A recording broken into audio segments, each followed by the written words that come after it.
ఓం నమో వెంకటేశాయ. అఖిలాండకోటి బ్రహ్మాండ నాయకుడైన శ్రీ శ్రీనివాస పరబ్రహ్మ యొక్క దివ్యానుగ్రహ విశేషం చేత తిరుమల తిరుపతి దేవస్థానం వారు నిర్వహించే అనేక ధార్మిక కార్యక్రమాల్లో భాగంగా ప్రతిరోజు మనం శ్రీమన్ మహాభారతాంతర్గత అరణ్య పర్వలోని విశేషాలను యథాశక్తి తెలుసుకునే ప్రయత్నం చేస్తున్నాము. ఈనాటి ప్రవచన కార్యక్రమాన్ని మంగళ పద్యాన్ని పఠిస్తూ ప్రారంభించుకుందాం. నారాయణం నమస్కృత్య నరం చైవ నరోత్తమం దేవీం సరస్వతీం వ్యాసం తతో జయముదీరయేత్. శ్రీ గురుభ్యో నమః. హరి ఓం.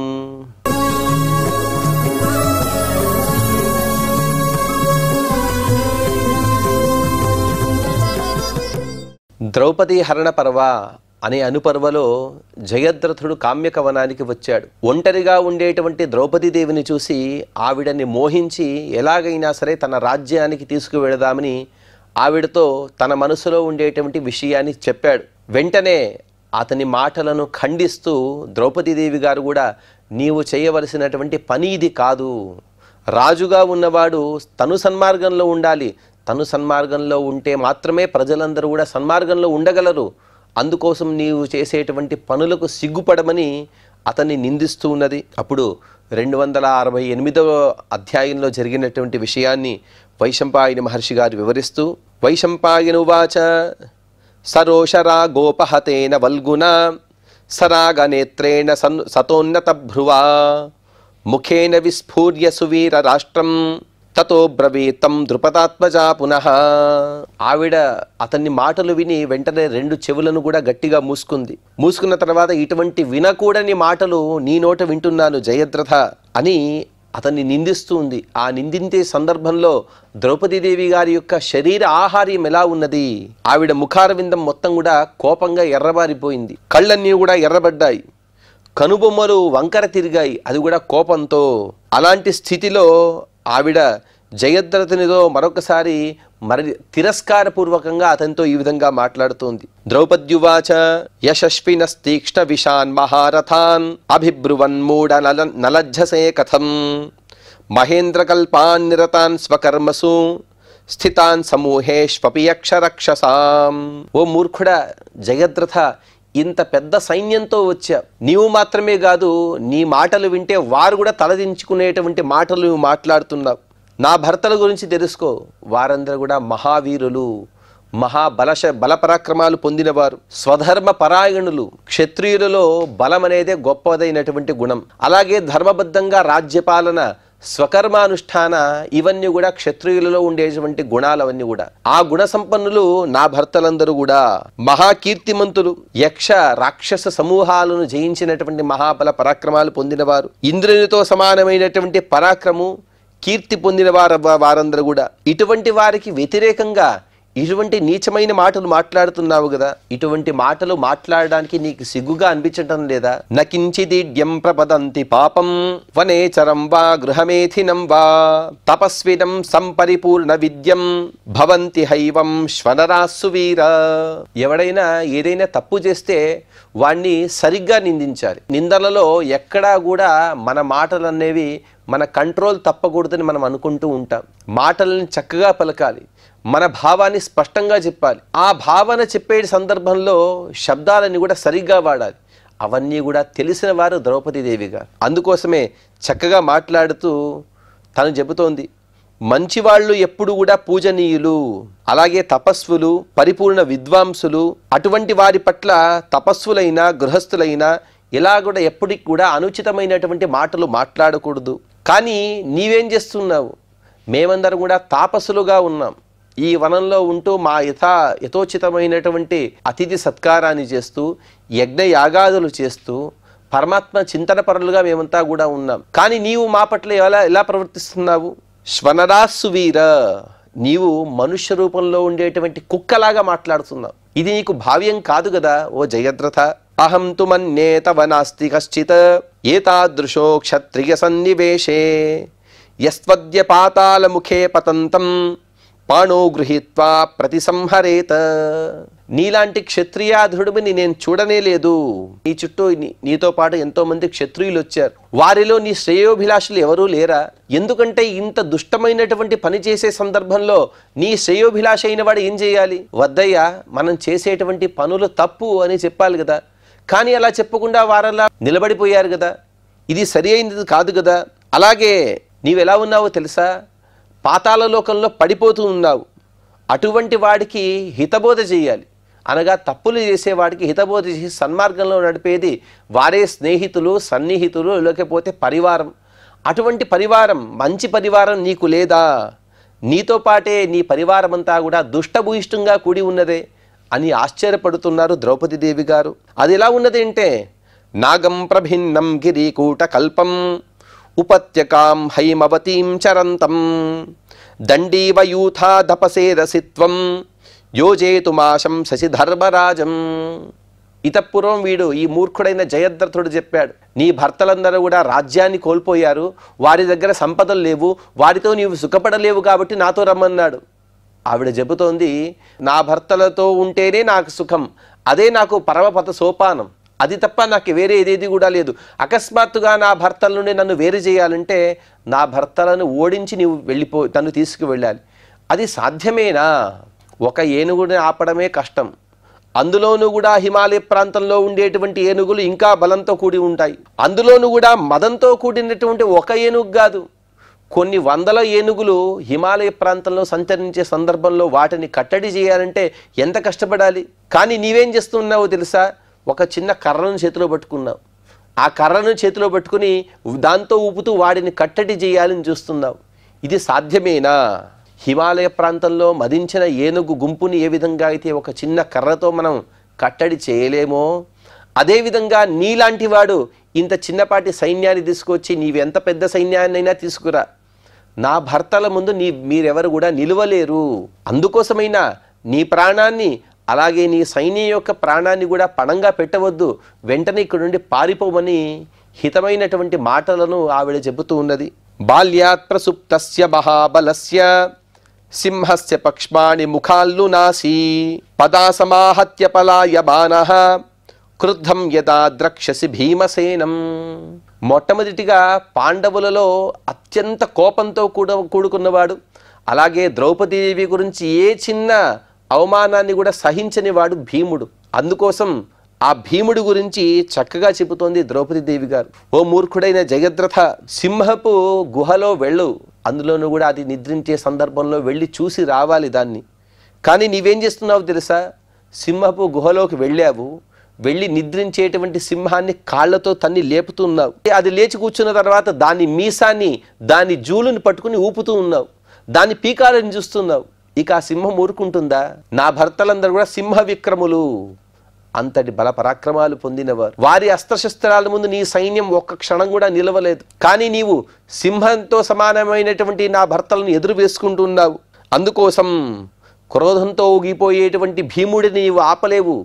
అందుకోసం వెంటనే పారిపోవయ్యా, నిన్ను ఇక్కడ చూస్తే చాలు చంపేస్తాడు మా భర్త అయినటువంటి భీముడు, వెంటనే పారిపోమని చెబుతుంది. అలాగే మహాబలం ఘోరతరం ప్రవృద్ధం జాతం హరిం పర్వతకందరేషు ప్రసుప్తముగ్రం ప్రపదేన హంసి యక్రుద్ధమాయోత్ససి జిష్ణుముగ్రం. ఇంకొక భర్త అయినటువంటి అర్జునుని యొక్క పరాక్రమాలని ద్రౌపదీదేవి గారు చెబుతూ ఉన్నారు. ఒకవేళ నీవు క్రోధంతో కూడుకున్నటువంటి అర్జునునితో ఎదురుగొట్టావు, ఢీ కొట్టావంటే అది నీ అనర్థానికి కారణమే. ఎలాగా అంటే, అడవులలో పుట్టి అక్కడే పెరిగి అత్యంత బలిష్టంగా తయారైనటువంటి తన గుహలో నిద్రిస్తున్నటువంటి సింహాన్ని కాలితో తన్ని లేపి దాన్ని ఎదురుగా ఎవరైనా వేసుకోగలడా? అనగా సింహం ఎప్పుడు కూడా తన స్థానంలో ఇంకా బలిష్టంగా ఉంటుంది. అది అలా ప్రయాణిస్తూ వేరే అడవులకు వెళ్ళి అక్కడ ఇంకొక ప్రాణులు దీనికి ఎదురుగా వస్తే కాస్త తన ప్రభావాన్ని కోల్పోవచ్చు, లేకపోతే తగ్గించుకోవచ్చు. కానీ తన స్థానం ఏదైతే ఉంటుందో, తను అక్కడే పుట్టి అక్కడే పెరిగినటువంటి తన గుహలో మాత్రం చాలా బలిష్టంగా ఉంటుంది సింహం. స్వస్థానం అనేది తన బలానికి ఇంకొక పెద్ద కారణంగా ఉంటుంది. అటువంటి నా భర్త అయినటువంటి అర్జున్ని ఎదురు వేసుకోగలవా? అతని అస్త్రశస్త్రాల ముందు నీవు నిలబడగలవా? కృష్ణోరగౌ తీక్ష్ణముఖో ద్విజిహ్వౌ మత్త పదాక్రామసి పుచ్చదేశే యః పాండవాభ్యాం పురుషోత్తమాభ్యాం జగన్యజాభ్యాం ప్రయుత్ససేత్వం. ఇక భీముడిని స్తోత్రం చేసి, అర్జునుని కూడా స్తోత్రం చేసి, తన భర్తలైనటువంటి నకుల సహదేవులను కూడా స్తోత్రం చేస్తోంది. వారిద్దరు కూడా మహాపురుషోత్తములు. వారి పరాక్రమం ముందు నీవు ఏ మూలకు కూడా సరిపోవు. వారిలా ఉంటారుంటే 2 నాలుకలతో కూడినటువంటి బుసగొట్టేటువంటి త్రాచుపాములాగా ఉంటారు. అంటే వారు కోపం వస్తే అలా ఉంటారు. వారెప్పుడు కూడా ప్రసన్నంగా ఉండేవారే. కానీ తన భార్య అయినటువంటి ద్రౌపదీదేవికి ఒక చిన్న అవమానం జరిగినా కూడా వారు త్రాచుపాములాగా లేస్తారు.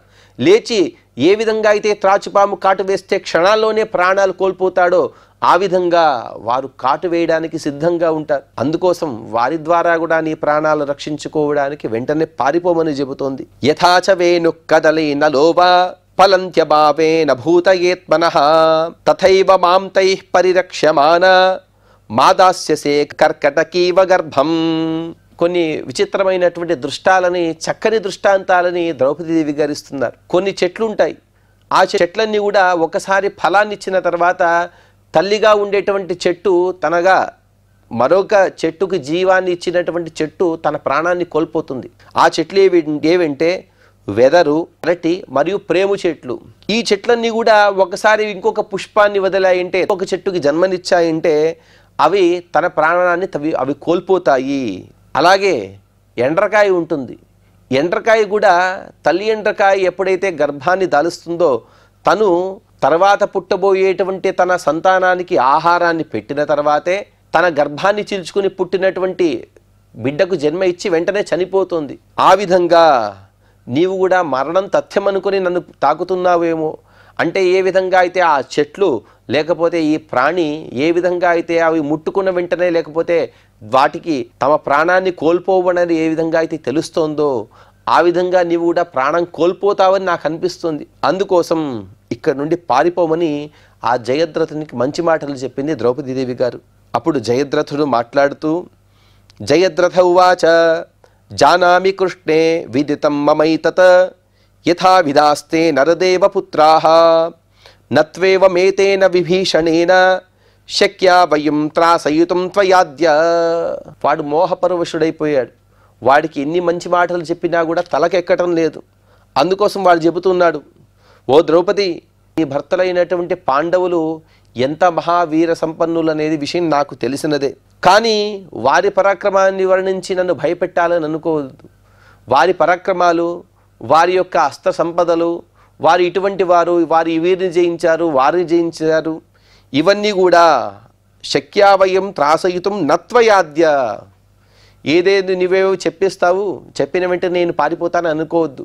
వారంటే నాకు ఏ కోశానా కూడా భయం లేదు అని తను చెబుతున్నాడు. వయం పునః సప్తదశేషు కృష్ణే కులేషు సర్వే నవమేషు జాతాః షడ్భ్యో గుణేభ్యోభ్యధికా విహీనాన్ మన్యామహే ద్రౌపది పాండుపుత్రాన్. తనలో లేనటువంటి గుణాలని తను చెప్పుకుంటున్నాడు. తనలో లేని గుణాలని తనకు తానే ఆపాదించుకుంటూ ఉన్నాడు. మహాదుష్టుడు జయద్రథుడు. ఈ జయద్రథుని యొక్క దౌష్ట్యాన్ని మనం భావి కాలంలో ద్రోణ పర్వంలో వినబోతూ ఉన్నాం. అటువంటి ఆ దుష్టుడు తనలో ఉండేటువంటి గుణాలు అన్నీ దుర్గుణాలే, వాటిని సుగుణాలుగా చెబుతున్నాడు. ఓ రాజపుత్రి, ఓ ద్రౌపది, నేను ఉత్తమ కులంలో పుట్టాను. నేను సహస్ర సుగుణాలు కలిగిన వాడిని. అలాగే నాలో ఎన్నో గుణాలు ఉన్నాయి. అవేమిటో తెలుసా?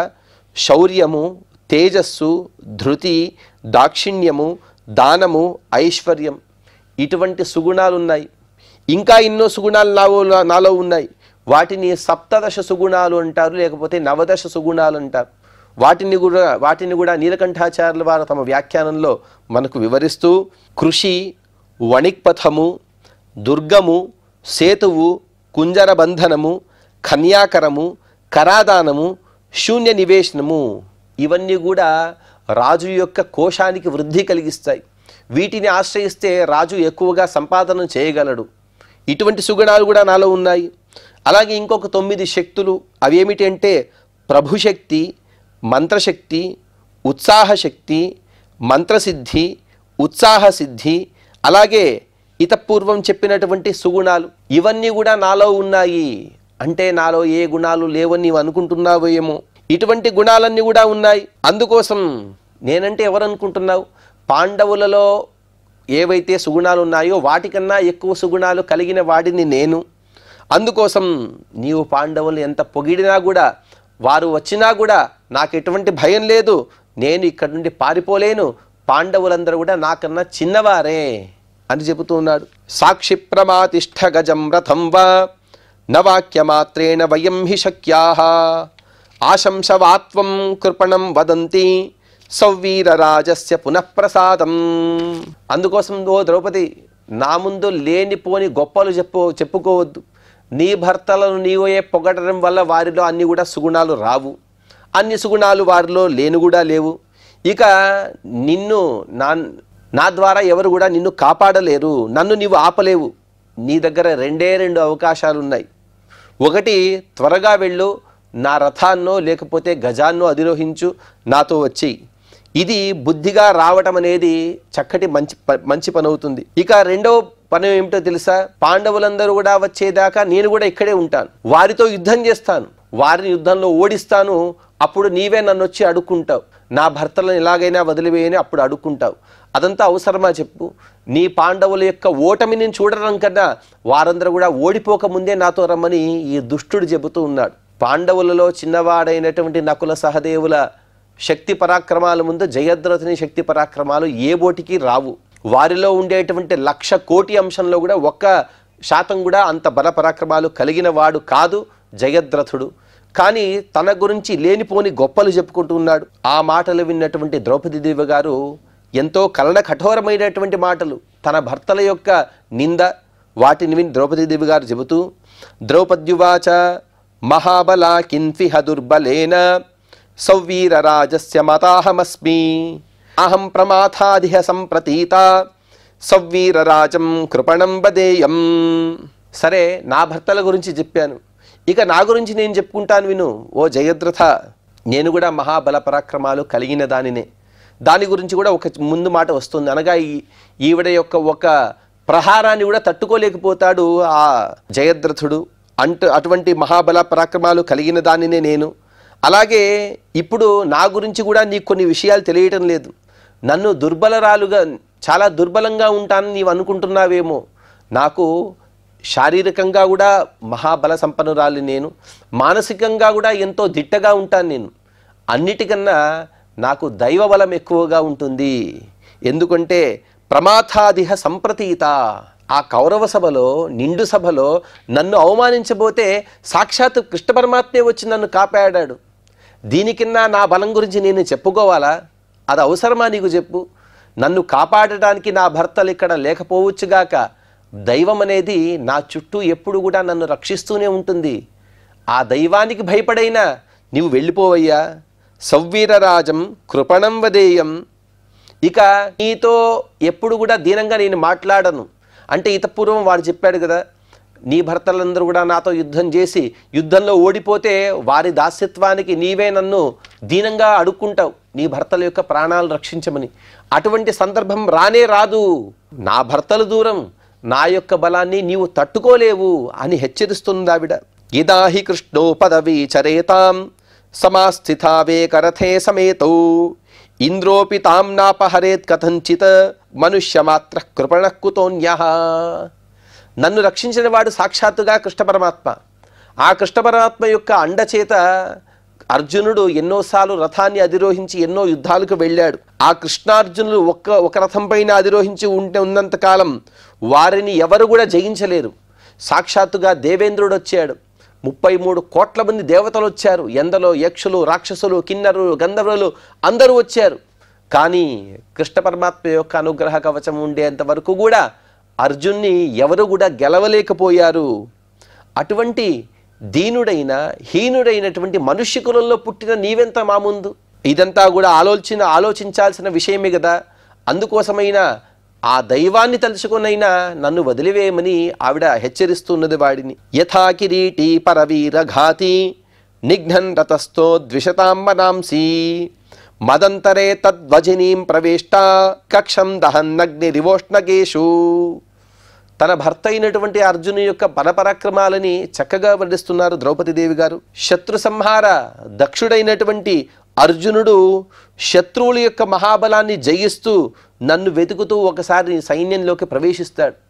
అప్పుడు ఎలా ఉంటుంది అంటే, అతను ఒకసారి నీ సైన్యాన్ని ప్రవేశించాలంటే అయిపోయింది, క్షణాల్లోనే నీ సైన్యం మొత్తం కూడా నాశనం అయిపోతుంది. ఎలాగా అంటే గ్రీష్మకాలం, ఆ గ్రీష్మకాలం అప్పుడు వచ్చేటువంటి గాలులు, అప్పుడు వచ్చేటువంటి ఎండ, వీటి వలన చెత్త అంతా కూడా కుప్పగా ఉంటుంది. కానీ వాటిపైన ఒక చిన్న నిప్పురవ్వ పడితే ఏ విధంగా మొత్తం కూడా కాలి బూడిదైపోతుందో, ఆ విధంగా నా భర్త అయినటువంటి అర్జునుడు ఒక్కసారి నీ సైన్యాన్ని ప్రవేశిస్తే చాలు, నీ సైన్యం మొత్తం కూడా పటాపంచలైపోతుంది. జనార్దన సాంధక వృష్ణి వీరో మహేశ్వాస కేకయాశ్చాపి సర్వే ఏతే హి సర్వే మమ రాజపుత్రాః ప్రహృష్టరూపాః పదవీం చరేయుః. నన్ను రక్షించేవారు కేవలం నా భర్తలు మాత్రమే నీవు అనుకుంటున్నావేమో, నన్ను రక్షించడానికి ఎందరో ఉన్నారు. అంధక వృష్ణీయ వంశులు, సాక్షాత్తుగా కృష్ణ పరమాత్మ. అలాగే మహాబల పరాక్రమాలు కలిగినటువంటి కేకయ్య దేశం యొక్క వీరులు, వారందరూ కూడా నన్ను రక్షించేవారే. ఒకవేళ నీవు నన్ను అపహరించకపోతే పాండవులు వెతుక్కుంటూ వస్తారు, కృష్ణ పరమాత్మ కూడా నిన్ను వదలుపెట్టడు. అలాగే ఇతపూర్వం చెప్పుకున్న విధంగా అంధక వంశీయులు, వృష్టిక వంశీయులు, అలాగే కేకయ్య రాజు యొక్క వంశీయులు, వారు కూడా నిన్ను వెతికి వెతికి నిన్ను పరిగెత్తించి నిన్ను సంహరిస్తారు. ఆ బాధలు పడవద్దయ్యా. మౌర్వీ విశుష్టాస్తనయుత్ను ఘోష గాండీవ ముక్తాస్త్వతివేగవంతః హస్తం సమాహత్య ధనంజయస్య భీమా శబ్దం ఘోరతరం నదంతి. అర్జునుని యొక్క గాంధీవం నుండి వచ్చినటువంటి బాణాలు ఎలా ఉంటాయో తెలుసా? అవన్నీ కూడా అత్యంత వేగంగా వస్తాయి, వాటిని నీవు తట్టుకోలేవు, వాటి పరంపరలను. అవన్నీ కూడా గంభీరంగా గర్జించేటువంటి మేఘాలలాగా నీ వైపు ఎంతో శబ్దం చేస్తూ దూసుకు వస్తాయి. అవన్నీ కూడా మెరుపులాగా వస్తాయి కాబట్టి అత్యంత భయంకరమైనటువంటి శబ్దాన్ని చేస్తాయి. ఆ శబ్దం చూసే నీవు సంహరింపబడుతావు. ఆ బాణాలు తగలడం దూరం, వాటి శబ్దాన్ని నీవు వినలేవయ్యా. గాండీవ ముక్తాంశ్చు మహాశరౌఘాన్ పతంగ సంఘానివ శీఘ్రవేగాన్ యదా ద్రష్టాస్యర్జునం వీర్యశాలినం తదా స్వబుద్ధిం ప్రతినిందితాసి. ఆ అర్జునుడు కూడా చాలా వేగంగా బాణాలు విసురుతూ ఉంటాడు. శర పరంపర అని అంటారు. అనగా ఒకటి వచ్చింది తాకింది అని చూసుకునే లోపే ఇంకొక 100 బాణాలు వచ్చేయి, అవన్నీ కూడా దాడి చేస్తాయి. ఆ విధంగా అవన్నీ కూడా మిడతల్లాగా, మిడతలు ఎంత వేగంగా అయితే వస్తాయో అది కూడా మిడతల దండు అని అంటారు. అంటే ఒక్కొక్కటిగా రావు, అవన్నీ కూడా దండుగా వస్తాయి. వాటిని మనం ఎదుర్కోవడం చాలా కష్టం. అటువంటి దండుగా వస్తాయి అర్జునుని యొక్క శర పరంపరలు. అవన్నీ కూడా ఎగిరి వస్తున్నప్పుడు అర్జునుని చూసి నీ పాపానికి నిన్ను నీవు నిందించుకుంటావు. ఇదంతా కూడా అవసరమా? నిన్ను నీవు నిందించుకునేటువంటి పరిస్థితిని తెచ్చుకోవద్దయ్యా. సశంఖఘోష సతలత్ర ఘోషో గాండీవధన్వా ముహురుద్వహంశ్చ యదా శరానర్పయితా తవోరసి తదా మనస్తే కిమివా భవిష్యత్. అర్జునుడు తను గాంధీవాన్ని ధరించి తన శంఖం, దేవదత్తమనే శంఖం, దాన్ని పూరిస్తూ నీపైన యుద్ధానికి వస్తాడు. వాటి ధ్వనిని, భయంకరమైనటువంటి ధ్వని ఒకవైపు, ఇంకొక వైపు గాంధీవ ధనుస్సు యొక్క శర పరంపరలు, ఇవన్నీ కూడా ఒకవైపు కలన కఠోరమైనటువంటి ఆ దేవదత్త యొక్క శంఖనాదాన్ని విని నీ చెవుల నుండి రక్తం వస్తూ ఉంటుంది. గాంధీవం నుండి వచ్చినటువంటి శర పరంపర వలన నీ వక్షస్థలం నుండి కూడా రక్తం కారుతూ ఉంటుంది. ఒక్కసారి ఆ యుద్ధాన్ని ఊహించుకో, వెంటనే పారిపో, ఇక దీనికన్నా వేరొక మార్గం లేదు అని హితవాక్యాలను ద్రౌపదీదేవి గారు ఉపదేశిస్తున్నారు. ఇటువంటి ఇంకొన్ని హితవాక్యాలు మనం తదుపరి ప్రవచనంలో తెలుసుకునే ప్రయత్నం చేద్దాం. ఈనాటి ప్రవచనాన్ని శ్రీ వెంకటేశ్వర స్వామి వారి పాద పద్మములు యందు సమర్పణ చేస్తూ క్షమాప్రార్థన మరియు మంగళ పద్యాన్ని పలుకుదాం. యదక్షర పదభ్రష్టం మాత్రాహీనం చ యద్భవేత్ తత్సర్వం క్షమ్యతాం దేవ నారాయణ నమోస్తుతే. శ్రేయఃకాంతాయ కళ్యాణ నిధయే నిధయేర్థినాం శ్రీవేంకట నివాసాయ శ్రీనివాసాయ మంగళం.